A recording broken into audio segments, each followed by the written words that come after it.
हिंदू होने के नाते, एक सनातनी होने के नाते माननीय अध्यक्ष जी, हम तो ये कहते हैं कि न्यायालय किसी भी मंदिर पर सर्वे का अगर कोई आदेश करती है तो मैं नहीं समझता कि किसी भी सनातनी, किसी भी हिंदू को कोई आपत्ति होगी। हमने किसी के धर्मस्थल तोड़ के अपने धर्मस्थल नहीं बनाए। करें, जहां करना हो सर्वे करें। हम कभी गुम्मा अद्धा नहीं चलाएंगे, हम पत्थरबाजी, हम न्यायालय के निर्णय का सम्मान करेंगे। न्यायालय ने किसी सर्वे का आदेश दिया तो उस आदेश को पलटने के लिए क्या तरीका है? उससे बड़ी अदालत में जाए कि सड़क पे खड़े होकर के पत्थर प्रशासन के ऊपर और पुलिस के ऊपर चला जाए। इस सदन की कार्रवाई लाइव देखी जाती है, रिकॉर्ड रहता है। माननीय नवाब साहब हमारे बहुत अच्छे मित्र हैं, साथ में मंत्रिमंडल में भी रहे। पहली बात तो ये स्पष्ट हो जानी चाहिए कि जो सर्वे हो रहा है वो न्यायालय के आदेश पे हुआ है।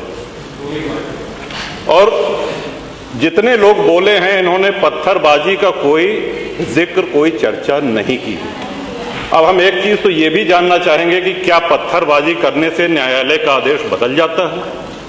अगर न्यायालय ने किसी सर्वे का आदेश दिया तो उस आदेश को पलटने के लिए क्या तरीका है? उससे बड़ी अदालत में जाए कि सड़क पे खड़े होकर के पत्थर प्रशासन के ऊपर और पुलिस के ऊपर चला जाए। आज तक कभी प्रशासन का निर्णय, न्यायालय का निर्णय इससे बदला हो तो? दूसरा, श्रीमान, पुलिस और प्रशासन के लोग जो घायल हुए हैं उनके प्रति किसी ने कोई पीड़ा, कोई चिंता व्यक्त नहीं करी। बहुत गंभीर मामला है ये। ठीक उसी तरह है जैसे बहराइच में 22 साल का एक नौजवान राम गोपाल मिश्र, 4 महीने पहले शादी हुई थी, उसकी हत्या कर दी गई। इतनी निर्मम हत्या करी गई, इतनी गोलियां शरीर में मारी गई, हाथ के नाखून भी निकाल लिए गए। अपराध क्या था कि उसने अपने धर्म का एक झंडा लगा दिया। श्रीमान, इसी चर्चा में एक बड़ा रोचक तथ्य सामने आया। माननीय नवाब साहब ने कहा कि कुंदरकी में लूट हुई है, लूट करके, वोट लूट करके ये विधायक बन गए हैं। वरना कुंदरकी में 65% मुसलमान हैं, 35% हिंदू हैं, तो रामवीर सिंह कैसे जीत जाता? ये कार्रवाई में है हमारा। तो मनोहर, एक सवाल हम ये भी करना चाहते हैं कि जिन विधानसभाओं में मुस्लिम मतदाता की संख्या हिंदू से कम है, क्या वो लूट करके विधायक बन के आते हैं? या क्या हिंदू बाहुल्य जो विधानसभाएं हैं वो मुसलमान को वोट नहीं देती? इस हिसाब से तो यही लगता है कि सबसे बड़ा आश्चर्य धरती का यही हो गया कि जब 65% मुस्लिम है तो हिंदू कैसे जीत गया? आज पहला दिन है इन लोगों का सदन में। हमने अनुरोध किया था जो नए सदस्य जीत के आए हैं कम से कम परिचय करा दें, हम लोग भी पहचान लें।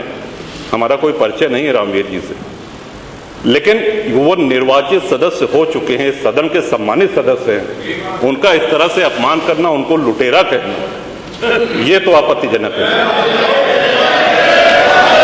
और सर्वे हम बोल ले तो आप बोले।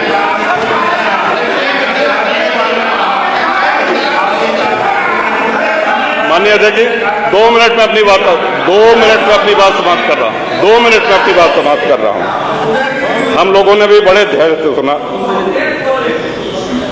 तो इस सदन का एक क्राइटेरिया, एक मापदंड क्या ये तय मान लिया जाए कि जहां हिंदू अधिक है वहां हिंदू विधायक को ही जीतना चाहिए, मुस्लिम विधायक सिर्फ वहीं से जीतना चाहिए जहां मुस्लिम की आबादी 50% से अधिक है?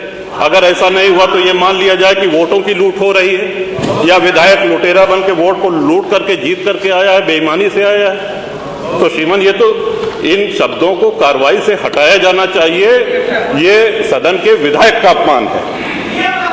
और एक बात और कही गई कि सर्वे शांतिपूर्ण चल रहा था। एक हिंदू होने के नाते, एक सनातनी होने के नाते माननीय अध्यक्ष जी, हम तो ये कहते हैं कि न्यायालय किसी भी मंदिर पर सर्वे का अगर कोई आदेश करती है तो मैं नहीं समझता कि किसी भी सनातनी, किसी भी हिंदू को कोई आपत्ति होगी। हमने किसी के धर्मस्थल तोड़ के अपने धर्मस्थल नहीं बनाए। करें, जहां करना हो सर्वे करें। हम कभी गुम्मा अद्धा नहीं चलाएंगे, हम पत्थरबाजी, हम न्यायालय के निर्णय का सम्मान करेंगे। तो शासन का काम, प्रशासन का काम तो न्यायालय के निर्णय को लागू कराना होता है।